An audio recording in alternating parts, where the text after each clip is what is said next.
Hi, today I'll be presenting on bioethanol, a renewable biofuel made from plants. Bioethanol is an alcohol-based fuel, very similar to the ethanol found in alcoholic beverages, but purified for use in engines.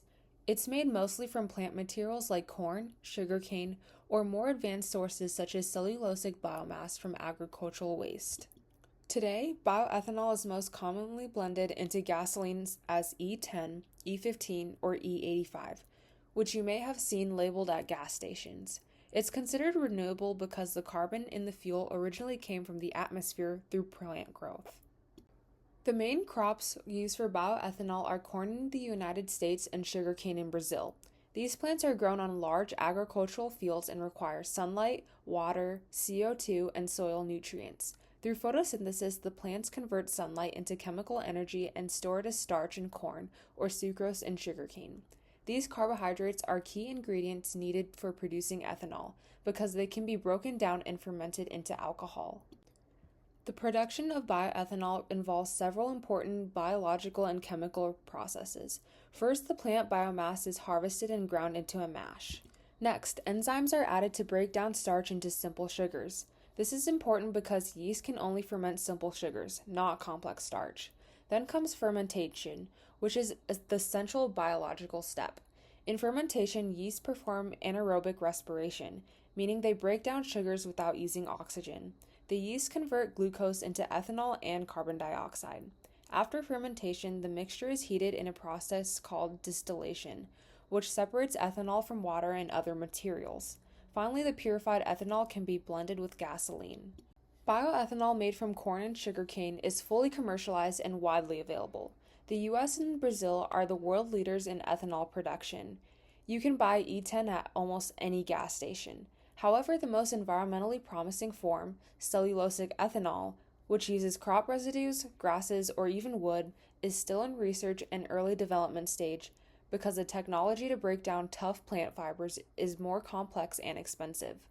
Bioethanol can reduce greenhouse gas emissions. The CO2 released during combustion originally came from the atmosphere when the plants grew, creating partially carbon neutral cycle. However, the process isn't completely carbon neutral.